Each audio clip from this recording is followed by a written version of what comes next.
Bom dia, pessoal, tudo bom? Alunos da oitava série A, B e C. Então, hoje nós vamos dar início a uma nova fase das nossas aulas, porque nós vamos fazer uma revisão ajudando vocês para o simulado que acontecerá no mês de maio. Então, vamos começar hoje por esse tema, né? Demografia. Vamos falar um pouco da demografia da América e África. A distribuição, né? Nós sabemos que possui 14% da população mundial de distribuição desigual. A densidade populacional, né? Por exemplo, falando um pouco da América anglo-saxônica, 20 habitantes por quilômetro quadrado, segundo a menor do mundo, isso no Canadá, tá? E 3 habitantes por quilômetro quadrado em El Salvador, por exemplo, para você ter um exemplo dessa questão da densidade demográfica, 297 habitantes por quilômetro quadrado. Grandes concentrações nas cidades, né? Então, fatores que indicam o crescimento total de uma população, vendo alguns elementos que nós já vimos em aulas passadas, né? Natalidade, mortalidade, crescimento vegetativo. Não podemos esquecer do saldo migratório, que ele pode ser positivo ou negativo, né, pessoal? A imigração e a emigração. Então aí nós vamos ter o quê? O saldo total, que nós chamamos de crescimento total, que é o crescimento vegetativo mais saldo migratório. Esses fatores são importantes porque indicam o quê? O crescimento populacional da América. Então nós vamos ter, primeiro, a explosão demográfica que acontece no século XX em todo o mundo. Século XIX e início do século XX. Grande entrada de imigrantes no continente, né? Nós sabemos que esses fatores eles são sociais e econômicos. Falar um pouquinho do Brasil aí, tá? A imigração subsidiada. Lembra por quê? A entrada da mão de obra que seria o trabalho, né? Na frente de trabalho dos grandes canaviais e cafezais naquele momento. A América anglo-saxônica. Então, o século XIX, o crescimento econômico, a melhoria das condições de vida, redução das taxas de mortalidade, rápido crescimento populacional, juntamente com a chegada de imigrantes europeus. Então você pode dizer que teve aquele grande boom, né, no desenvolvimento do chamado espaço demográfico, principalmente na densidade demográfica, e a concentração dessa população, ela se dá justamente nos iniciados espaços urbanos. Então você imagina a desorganização total, falta de higiene, falta de infraestrutura, falta de casa, a questão de água, abastecimento de água e etc. No século XX, você tem ainda um outro elemento interessante, que nós podemos ver e caracterizar bem, que o quê? A entrada da mulher no mercado de trabalho, alto custo da criação dos filhos, tá? Nós vamos ter aí o início, né, do que foi a utilização de métodos contraceptivos, planejamento familiar e rigoroso controle da imigração. Então, olha que interessante, em 1950, você tem a queda do crescimento demográfico. Não podemos esquecer, por favor, esses elementos que são importantíssimos para você entender o desenvolvimento demográfico.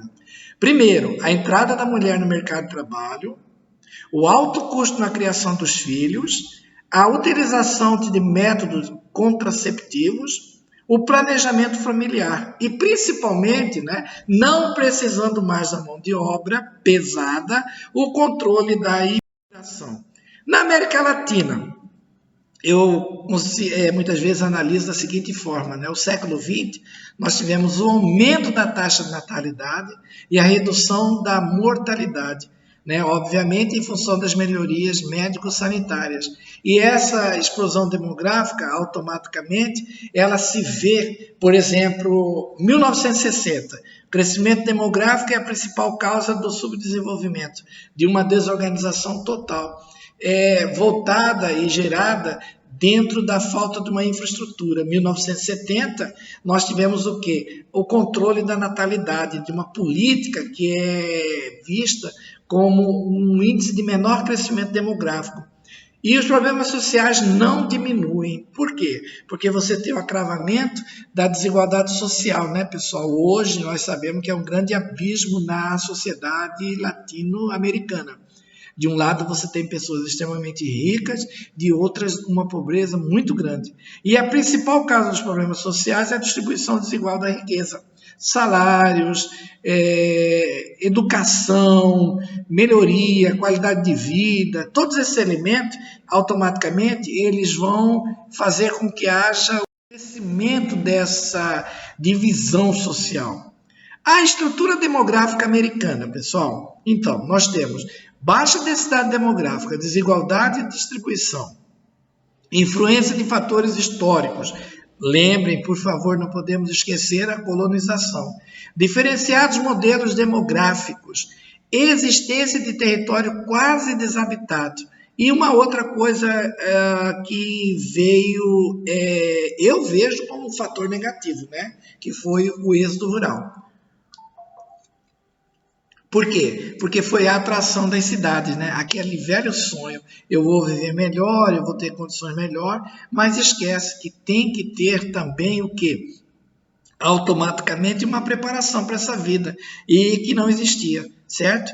Olha, por exemplo, a questão do índice de analfabetos que você tem aí na América Latina, até hoje, que é um fato. Certo?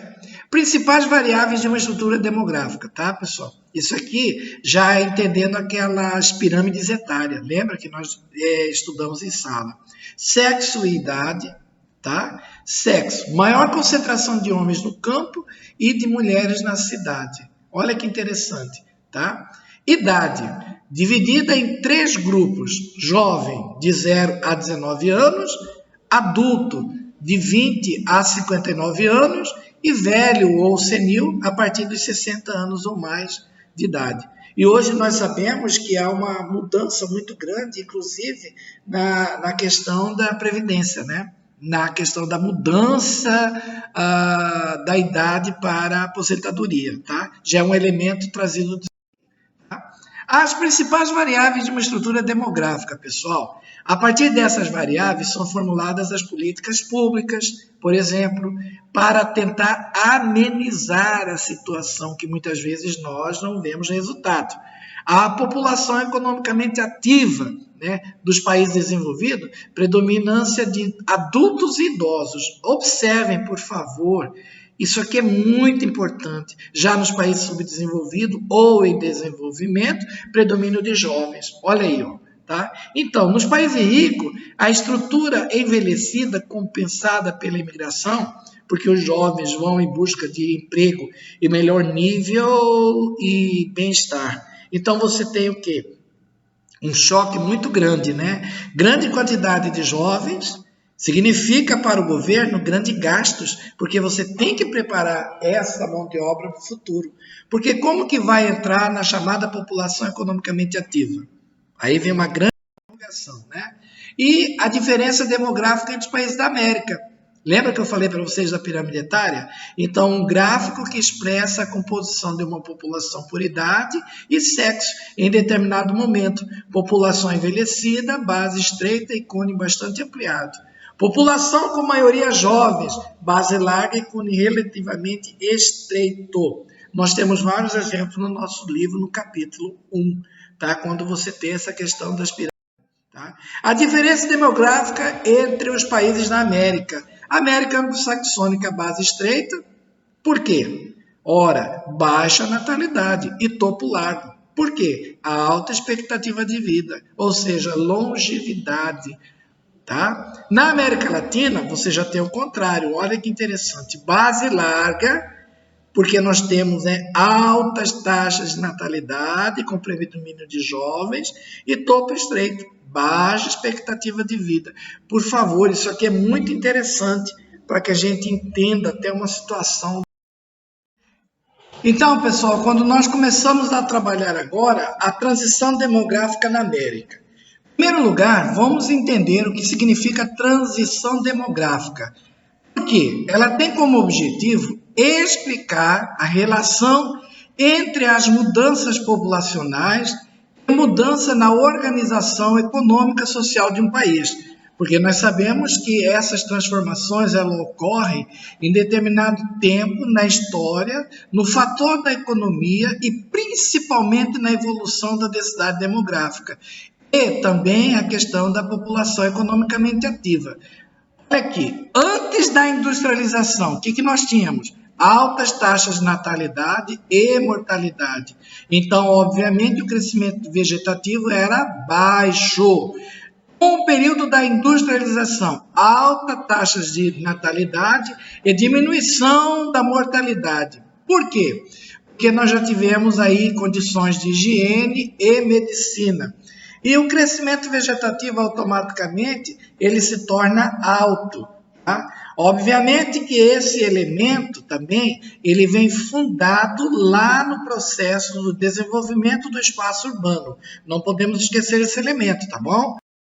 E aí, a transição demográfica na América, como que se deu? Então, vamos lá. Após a industrialização, o que nós tivemos? Diminui as taxas de natalidade. Olha que interessante, porque a mulher passa a fazer parte do trabalho. Então, a mulher ingressa na chamada população economicamente ativa. O trabalho feminino, automaticamente, você tem. E a baixa taxa de natalidade. Então, o crescimento vegetativo passa, a partir desse elemento, ele a cair, a ser baixo, né? O crescimento populacional baixo, nós temos então Estados Unidos, Canadá, Cuba, Argentina, Uruguai e Costa Rica. E o crescimento populacional acelerado, né? Nós vamos ter o quê? Naqueles países com alto índice de pobreza, né? E de pouco desenvolvimento. Então nós temos o quê? A Bolívia e o Paraguai. A população urbana, automaticamente, com taxas de natalidade mais baixas que a da população do campo. Lembra que nós falamos lá a questão do êxodo rural, com o desenvolvimento da própria vinda do homem do campo para a cidade? Tá? Então, aqui nós vamos ver que, olha que interessante, né? Como eu falei para vocês do êxodo rural, a migração interna. E esses movimentos migratórios, automaticamente eles entram também a migração externa ou internacional. O melhor exemplo que nós temos aqui, pessoal, é dos Estados Unidos, tá? Que eles receberam um grande número de imigrantes europeus, asiáticos e latino-americanos, tá certo? Argentina, Uruguai, Chile, Cuba e México, por exemplo, ele teve uma grande entrada de espanhóis. No Brasil, o que nós tivemos? Portugueses, espanhóis, italianos, alemães, japoneses, coreanos e alguns povos do Oriente Médio. Então, essa migração é o que se dá aquele fluxo de movimento migratório. Porque, assim como nós tivemos um período de imigração, nós temos também aquele período de emigração. E não podemos esquecer também, na América, a chamada migração forçada, né, pessoal? Que foram os africanos trazidos, que trabalharam como escravos por um longo período aí da nossa história. Então, pessoal, eu gostaria de agradecer aí a atenção de vocês, tá? Desejar que Deus abençoe a todos, que nós tenhamos muita fé, que tudo isso vai passar e logo, logo nós estamos de volta. E logo, logo eu estarei passando para vocês aí a segunda aula. Ok, pessoal? Fiquem com Deus. Um grande abraço do professor Éder. Tchau!